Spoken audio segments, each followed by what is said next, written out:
this most vacant chair. When you look at this topic, this most vacant chair, what you might not be aware of is the fact that the chair is all around us, at your place of work, in your family, amongst your friends. It's just there. You look at your corporate environment and you're like, my position is just too far to that seat of leadership. I stand to tell you here today, the biggest vacancy in any corporation, it's not the cleaners or the securities, HR, software, IT. It's actually the seat of the leader. Even the leader has been searching for someone for that seat from the very first time that they started. I'm talking about people who lead visions. I'm talking about Fortune 500 companies. I'm talking about global brands. I'm talking about world leaders. From the moment they sit on that seat, they have been looking for a successor. Now, they do this intentionally and unintentionally. Many of you will be shocked to know that some of the leaders that you find, and then you find this is the next leader, you'll be surprised that there has been a journey that has happened. The successor has always been around. Somehow that guy that has been very committed, that has been very loyal, that lady that has been very positive thinking, hard worker, there's always that person there that even subconsciously or unintentionally, the leader has always known that this person is my right-hand man. That is when that decision was made. When that thought now comes and say, oh, now that I'm about to leave, who sits on this chair? He will now go back to that past deposit of thoughts. There are different types of thought pockets right now.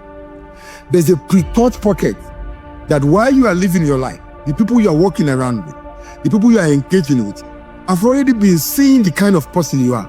They have deposited you somewhere in a thought without knowing, unintentionally. You are in somebody's thought already as a leader because of the attributes you've shown. Now, that person never knew that they will ever use you or your personality until that person got on a seat themselves, right? Now, when that person was on that seat, that person didn't even give a damn about you. While he was there, he enjoyed the feeling, the private jets, the everything, and of course, the headache. But the moment the time would come when handover needs to happen, the first thought, even if there are political debates that will happen, political cards that will be thrown on the table, the first thought that will come to his mind is that pocket thought of loyal servants. So what am I saying? Number one, all you are doing right now is depositing the type of person you are into people around you. And they are already defining if you are a follower or you are a leader. Now, the moment they find the most vacant seat, that thought will come. The most vacant seat is there. But if somebody comes to me and say, I believe so much in what you're doing, and I want to serve to come take over from you. The fact that you have the guts to even say that to me, you have deposited yourself in that pocket. The only thing I'm checking now is if you qualify for the pocket. No visionary will hear that. It's like you have tapped into a kind of, it's not an hidden fear, but it's an hidden want of every visionary. There is a vacant chair close to you. There's one in your family right now. You know things are not going well. You are complaining things are somehow, everybody's not connected. It's because nobody is sitting on that chair. If what you are doing is a vision, if it's a generational project, you are sitting on someone's chair. You look at things and you begin to wonder, is it really possible? Because we were having conversations and I realized that people do not even know what's possible anymore. Unbelievers set into mankind that the believable has become unbelievable. Like you don't even know that things are impossible anymore. You don't really know that it's a fact. Nothing is no longer impossible. There are cleaners that have become CEOs. There are security men who have become CEOs. There are drivers that have become CEOs. Have you positioned yourself for that seat? Have you even seen the seat in the first place? Now, journey might take you around, but if that chair belongs to you, you will sit on that chair. The current CEO of Microsoft, Nadella, he was a young engineer. It was like internship. Today, he's one transforming Microsoft to what it is. Look at General Motors, Meribam. Go and read the story of these people. Do you know this Nigerian man that owns 5 airports? Adebayo Ogunlesi, that billionaire that owns 5 airports, not in Nigeria. That billionaire was an intern. That company that owns that 5 airports, Global Infrastructure Partners, he started in that company as an intern. He's one of the richest men in the world now. How did this happen? You may ask. I will show you those principles. The first thing is recognizing that some of you, the company that you will own has been built for you. The belief that if it's not my own, if it's not my vision, it is not a vision. You need to start reading a lot of books, and you need to go and study a lot of global companies, international global companies. You'll be surprised to hear that all these international global companies you are seeing, over 90% of them are not run by the person that started it. And the person that started it are not enjoying the glory that the current CEO is enjoying. I think they just came to suffer. Their own was to come and suffer. But I envy the kind of grace that you are on that would make somebody just do the entire work for you and then hand over. So what am I saying? Some of you have been given the grace. It's time to drop that Nigerian dictionary. If it's not my vision, then it's not a vision. I have never used the word my vision when I'm addressing the entrepreneurship village. You hear the word the vision. The vision of the entrepreneurship village is the vision of, even when I'm talking to investors and partners, never. It cannot be for you if it's truly a generational vision. So there are people that no matter the level you are, where destiny has just placed you is a plug to where you are to lead, that vacant chair. The problem is that you never saw the chair. It happens in your family. It happens in even marriage. Nobody's leading the family. There's that vacuum there. The chair is there. It is time that you go and sit on that chair now. The most vacant chair is all around us in Africa. It's all around us across the world. And I think some international communities know this well, and that's why they prepare for it well. Long-term service is more internationally than in Africa. You speak to somebody abroad, I'm like, I'm working in this company. Like, yeah, I've been working here for 43 years. In Nigeria, they can say you are cursed working in a place for 43 years. Have you asked yourself, why was I in this place in the first place? Why did God lead me here? Jump out of any company that is not vision-driven. Jump out of a company that is not aligning with your values. Jump out of any company that does not meet the standard of where you are going. But be careful not to miss out on something bigger than you for something small. There's a selfish entrepreneurship DNA that if you are not careful, we are the one that taught entrepreneurship. And we are the same way that is telling you that if you are not careful, that same thing can ruin your destiny. If I'm looking for a successor, I will not be looking for a PhD holder.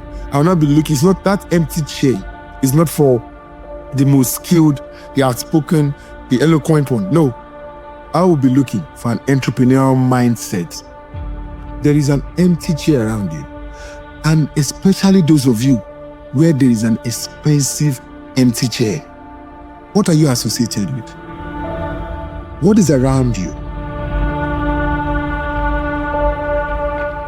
There is scarcity of leadership in Africa. Huge scarcity. And some people don't even have the courage to confront it. Some people are really running away from responsibilities. And that's why you find people who are not capable to lead you, leading you. because they know that chair is vacant. They will just cook up their own CV, go and do a fake this one, shout, be vocal. The radicality of leadership in Africa is so easy that you can go and find a current president and become a servant to him. Show him you love him and you can die for him and you'll be the next president. Can you imagine how crazy that is? And then when you become the next president, everybody will be like, hey, no, how? How can this guy be the next president? He's not qualified. Yes, hand over. My brother, in Africa, once they raise your hand like this, you are the next one. Nothing everybody will do is godfatherism. Those guys know the trick that you don't know. That they know that is how to get there. So if they know this trick in the political atmosphere, what is wrong with the corporate atmosphere? You must be joking. It happens everywhere. Question is, would I suffer to lead something big, or I rather tap into something big? Before you complain about where you are in life, can you really check where you are in life? Because you are in something that you don't even believe you own. Now, enough of people probably working in a company or part of a system. How about you sitting on that chair? A time will come where you need to stand up. Some of you are sitting too long. I wish I could speak to some leaders in Africa now, and I pray they get this audio. You're sitting too long. Stand up, man. Get up. Get up. It's embarrassing when you die on that chair. Stand up. Look around you. There is already somebody that has been destined for that chair around you. And you and I know, so I'm speaking to visionaries now. The person will come around you. Either by chance, by fate, by destiny, or by mistake. The person will come around you. You might not find that person in your company. You'll be like, what's happening? I can't find anybody here. You will be going on the road one day and somebody will pick up your wallet and say, sorry, sir, you dropped this purse. I saw your wallet. And you're like, what? This person just looks like the kind of person I'm looking for. And it's so honest. And you're like, what do you do? I'm unemployed, sir. I don't mind, sir. Anything I can do for you, sir. Okay, come to my house and be washing my cars every Tuesday. And the guy just comes to your house every Tuesday. He wakes up early in the morning, he's there washing your car. You know what? I'm sure you've heard this story before. The guy will leave the entire company and will come to that guy that washes his car and say, you know what? You're going to my company. You are leading my company. The mistake many of you make is thinking that sometimes it's going to be your child. It's also an African dictionary. Tear it off. Team and brothers, team and sons. What about the daughters? Why don't you put team and daughters then? What happens to your grandchild that comes next and your great-grandchild? That is why our companies do not stand the test of time. Yes, it's you and that son. The third son is a junkie, gone. He has smoked and gambled the entire company. So it does not have to be your child. Vision comes with the chair, and vision knows their chairman. The vision itself knows. Listen carefully. Vision chairs also remove the people that is not meant for that chair by themselves. It will never be your plan if it's not the destined plan. What does that tell you? I'm telling every one of you here today that your destined chair, you won't miss it. So some of you, when you wonder what's hard, I've already trained this girl to be the next fashion designer, and she will let her go. Let me tell you another dictionary, Nigerian dictionary, employers. When I first came to Nigeria, when I relocated back, one of the first things I noticed was that people used to run away when they want to leave. It's like you see them sneakish. They won't maybe do the emails anymore. They will pack one laptop first, pack another one, and they will run. And then, especially month end, once you have paid, they run. Once you have paid, they run. So I'm like, what is this? Is it that people don't serve notices here? It's like they don't celebrate workers. It's like they don't know that you're not supposed to cut the rope. No relationship in your life must end wrongly. Be it boyfriend, girlfriend, whatever, all these heartbreak kids. You guys, they are heartbreak kings. You better be careful the heart you are breaking anyhow. Maybe she's going to be the judge that want to sentence your child 35 years after. So you better be careful. And they say you go and beg the judge, you now meet that heartbreak. Oh my God. I'm sure you have forgotten that. Ask ladies, they won't forget you. How you broke their heart 35 years ago. So now I'm supposed to sentence that your son, right? You already know what The kind of sentence that child will get is finished. There is a vacancy. True vision is not centered around you. What is centered around you? Those are dreams. They're not visions, they are dreams. Look at where you are. Find the empty chairs. Find the empty chairs. What are the things that I can even do to get to that empty chair? Number one, understand the vision. Understand it as much as you can. Soak yourself in that vision. If it aligns with your values, then probably it's for you. There's going to be a lot of voices, a lot of things that will come so attractive. Check if it aligns. Probably it's for you. Find out why you are in that vision in the first place. Make sure you get it clearly. Because the best thing to take you out of that empty seat that belongs to you is a more attractive offer. Get clarity about the vision. The second thing you can do is to take initiative. Entrepreneurship. While in a company, take initiative, be proactive. Address matters that many people are running away from. So don't say I'm a painter or I'm a cleaner in this company. There's no need, even if I see this is wrong. I don't take initiative. If a business is no longer challenging and the person has built all the infrastructure, you are the leader.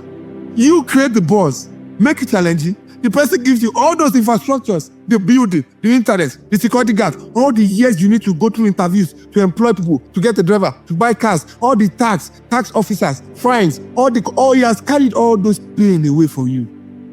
And now it's given to you. Demonstrate leadership before you have the title. That is another trick I want to give you. Don't wait for the title. Somebody say, I'm waiting for them to come. When I'm a leader, then I will do this. When I'm a leader, then I will speak this way. When I'm a leader, that's when I'll be able to tell them the truth. They don't know what I have in my heart. Nobody sees what a leader has in his heart. Everybody sees what the leader does, not what he thinks. So start doing what you should just be doing. Let me why is this person behaving like a leader? Influence without authority.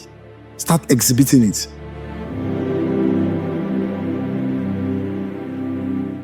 Behaviors like professionalism, integrity, strong work ethics should never leave your camp. Never. Start motivating your peers without being an official leader. Get wisdom today and be free. Deliver results. That's another thing you can do. Deliver results. Be excellent in the role that they give you. Like when they give you this role, results, this one, anything, exceed expectations. Display impact at all times. They will know that, man, this one will turn this company into something else. Another thing you can do is develop leadership skills. Learn consistently, master skills, and always get better. Another thing that you can do that can get you to that empty seat is be patient and be persistent. Play the long game. Leadership is not an overnight achievement. There's time to lead.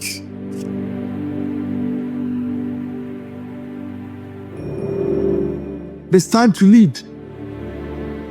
It will never happen to you. That's a mistake. If you think, I want to be consistent, I'll be loyal, and then it will happen within these 3-4 years, is a lie. Play the long game. There has to be a track record of consistency. A track record of you being persistent. A track record where they can see your patience. Because that seat is testing both you and the person sitting on the seat. Adapt to challenges. Show resilience when there's setbacks. Show it. Learn how to handle adversities in firms, in companies. Listen to this one. Stand in the storm. When you do that, you have deposited something in the heart of that employer. Oh my God, you've deposited something. Some people I enjoy. I remember one lady in the bank. She's one of the heads of the bank. She said, the only reason I'm leading this bank, I don't have any qualification at all. The man said, because you're the one that stood when the microfinance bank crashed. Meanwhile, that microfinance bank crashed. They didn't know that they would be one of the biggest banks in Nigeria today. Because he lost a microfinance bank, everybody ran. They were even saying rubbish. Followers know how to talk. They'll give a script. He doesn't know how to manage money. He doesn't know how to talk. He doesn't know how to manage people. They can't manage anything. But they can't know how to do this one. That's why the company crashed. Two ladies, they were two. They stood by this man. The company has crashed. The man said, you can go. The company has crashed. They didn't go. They waited another 2 years with him. Starting from scratch. Now, that bank is... I wish I could tell you the name of the bank. It starts with a letter P. And it's very, very big. One of the best. So you should know which bank I'm talking about. It's that same man I'm talking about. Go and find out his story. They stood in the storm. It's a big deposit. Big deposit. I remember that Steve Jobs, they voted him out of his own company. They removed him. At some point, they had to bring him back. This year, no, it's this man that can run it. He's the one that can run it. So, I forgot to mention that sometimes employers, if you're trying to impose this thing on your child, if that chair is not for him, it's not for him. If you're trying to they want to force Steve Jobs' chair to another person, they could not survive Apple. It's when Steve Jobs came back that you now see most of those things Apple were now doing. Back to what can I do to get to that chair? Seek mentorship and advice. Let me give you this trick. Learn from the current leader. Most smart people put their boss as their mentor. Very smart people. They do that a lot intentionally. They don't even go, my boss. You will see, my boss, my mentor, they'll be posting him, my mentor, they'll be going to him, I need to understand this, or I'm confused with it. They do that intentionally because as you are doing that, you are penetrating him somehow. Because you are studying his strength and strategies. And somehow a pattern of him or her is rubbing off on you. When it's time, you just feel like, oh, okay, there's this person that has a bit of me. While people are complaining there is no promotion, I am stagnant, there are no jobs. Can you hear now that there are even leadership positions available? Where you are looking for better pay and you're trying to run away, do you know now that there is a CEO pay waiting for you where you are? You are the one that did not work, be ready to step up. That's another thing. Be ready. Who is ready to do this? Yes, I'll do it. Who is ready to do it? Be ready. Show confidence at all times and always seize the moment. Leadership opportunities, they always come unexpectedly. It just comes. Just seize the moment. Immediately take advantage. I'll do it, sir. Okay, who's going to do that? I'll prepare it. I'll do it. Oh, let me wait all night and let them close. So when I do it, I can do it, all the presentation all night, and I'll also get back to the work tomorrow morning. Another thing that you should do is make leadership about service. Remove it from the selfish aspect and focus on the true vision. Because the vacant chair is not about personal gain. It's about serving the vision and the people the vision is for. If you genuinely do that, check this, the vision itself will fight for you. Even when you go astray, or when you're going with it, the vision will just come again and speak to you. Stay. Or maybe it's not time. There will just be something in your soul that will be disturbing your body. You'll feel like it's the vision. It will just be fighting for you. And somehow, you will now get there, you'll be like, ladies and gentlemen, I tried to live 15 times. Look at me today. I've heard CEOs say things like that. It will do that for you. Empower others. Great leaders will always empower people around them. When you see your team members sad, when you are in your family, everybody's complaining about that uncle, complaining about your great-grandfather that died, that have brought a curse upon you, stand up and say, no, let us stop this thing. Let's go positive. Be the one that talks positive in the family. Be the one that talks positive among your friends. Be the one that brings up the spirit. Don't join in whining and complaining. Be the one that brings life, and automatically they will see you. And in the midst of all this, remain humble.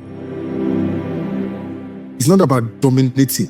Leadership is about humility and empathy towards others. So always make sure that your humble jacket is always on you. And the last thing that you can do to get to that vacant seat, very simple one, And it's very, very hard, is be trustworthy. When they trust you, especially when your leader trusts you, hold firmly to that trust than anything else. Because when a colleague or something, I'm not here for a colleague, I am here for the vision. And the vision trusts me, you are on your way there already. If not halfway there. The chair of leadership is waiting for someone who understands the vision and believes in it.